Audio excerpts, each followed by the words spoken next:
Now, this story was in a lot of the news this week. A lot of the main newspapers and news portals online had it, for reasons that I can understand. We were on this story, well, the thick end of a year ago. Daily Mail put it this way: scientists claim they've recovered material that originated outside of our solar system for the first time in history. Harvard physicist Professor Avi Loeb said early analysis of metal fragments his team had recovered from the Pacific in June suggests they came from interstellar space, that's the area between the stars. The remnants came from a meteor-like object that crashed off the coast of Papua New Guinea in 2014, which Professor Loeb is not ruling out could have been fragments of an alien craft even. The team found about 700 tiny metallic spheres during the expedition, and the 57 analysed contain compositions that do not match any natural or man-made alloys. Avi Loeb has been a very busy man doing interviews this week with all kinds of media, so thank you very much for giving me some time tonight. Avi, how are you? I'm doing great. Thanks for having me. What is it, do you think you found? Well, we found the molten droplets from the surface of the object that entered the atmosphere on about a decade ago and was moving extremely fast, not bound to the sun. Looked like it came from outside the solar system, and it also had material strength tougher than iron meteorites.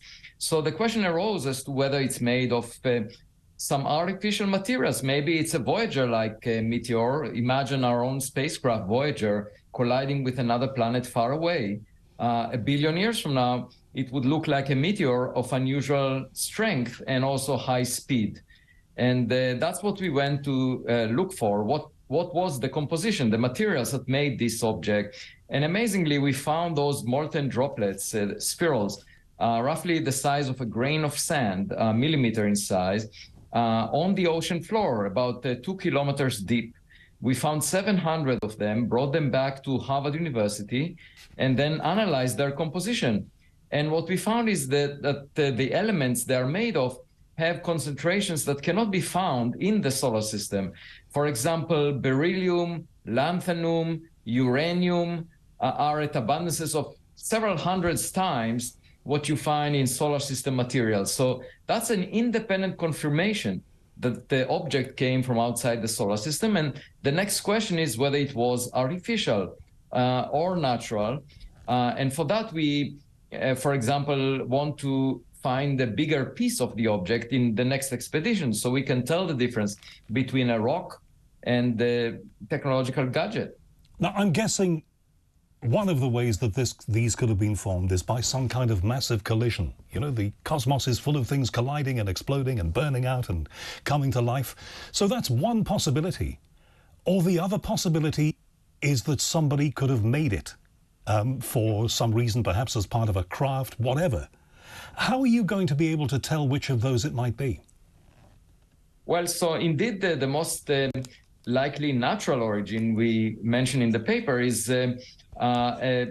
basically a magma ocean, a lava planet where the rock is molten. And actually, the Earth started this way, but you need that magma ocean to survive for a very long period of time so that some elements sink towards the iron core of the planet, and then the other elements left behind make up the crust of the planet. And actually, those are the elements we see enhanced in those spherules. So that's one possible scenario. But to get the magma ocean to last for a long time, indeed, you need it to be impacted a lot, as you mentioned, but also it could be close to the star.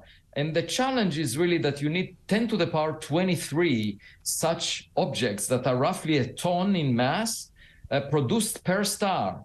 And that's a lot. They add up to about an Earth mass. So just think about it. You need basically the whole mass of the Earth to be in a magma ocean that is being sprinkled into tiny objects, each of them 1 ton, and there are 10 to the power 23 of them shot into interstellar space.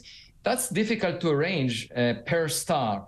The other possibility, of course, is that it was artificially made, and elements like lanthanum are being used in semiconductors, and it's possible that that's the origin. And uranium, we all know, is used for fission as an energy source. And And then beryllium that was also enhanced could be just a flag of interstellar travel, because beryllium is produced by spallation, the breakup of heavier nuclei by cosmic rays. Right, so that's like a rolling stone gathering moss on the way. That's something gets picked up on the way. Exactly. So we still need to figure out what this pattern of abundances of elements means, but it's a very exciting news in the sense that we confirm, independent of the speed of the object, which was extremely high, we also confirmed based on composition that it came from outside the solar system. Very exciting. Even if it hasn't been made by something, some intelligence.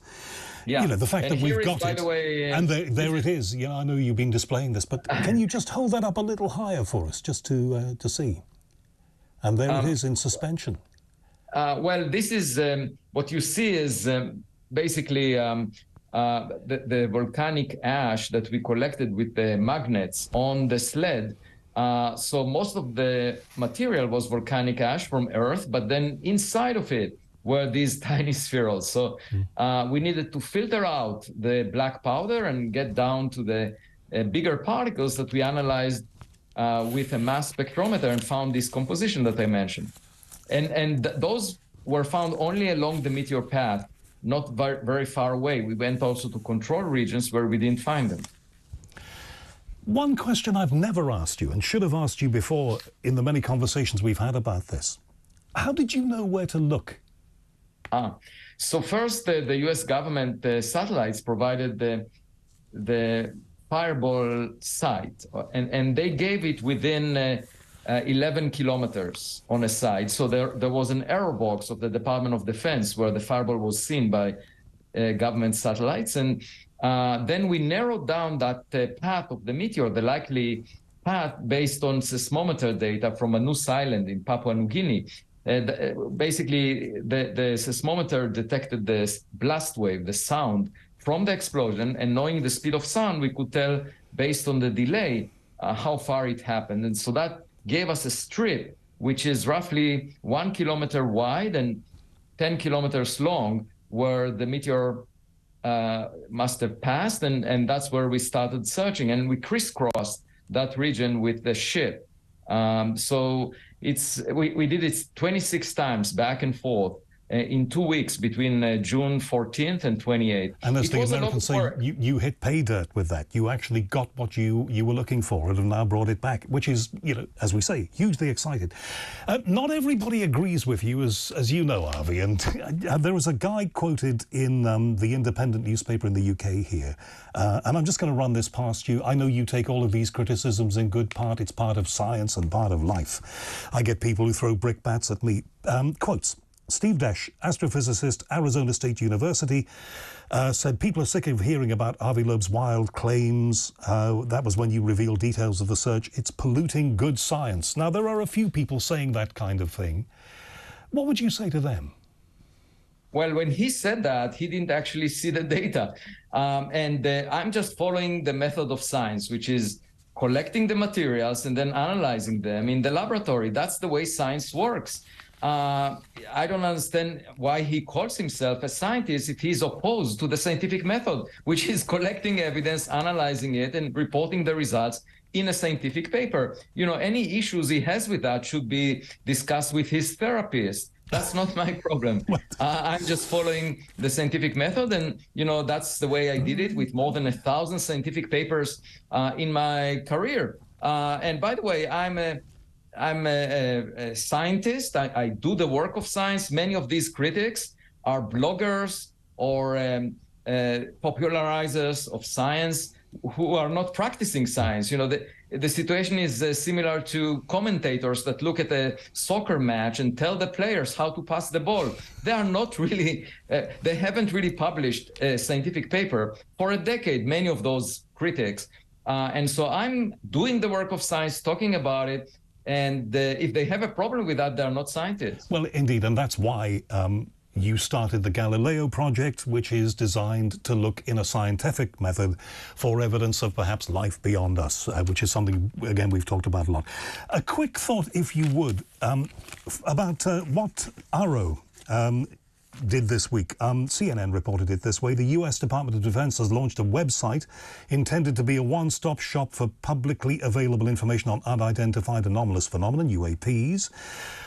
This site will also serve as an information hub of resolved UAP cases, including photos and videos, as soon as they're declassified, according to a Pentagon spokesman. This is part of URO, the All Domain Anomalous Research Offices, organizations' remit.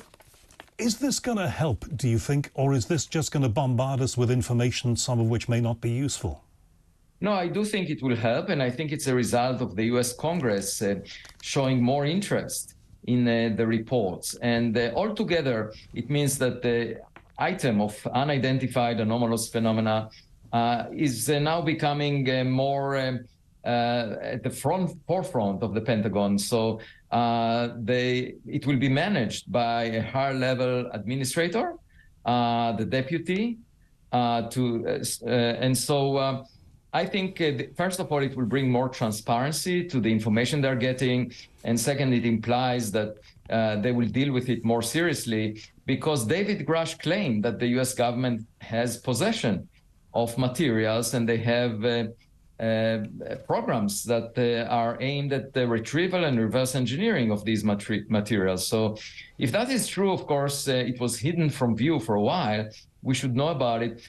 And you might see this act as the first step in that direction. But the interesting phrase there was once it is declassified. So not everything is going on there. They may call it a one-stop shop, but it's not quite yet. But it's still a good step.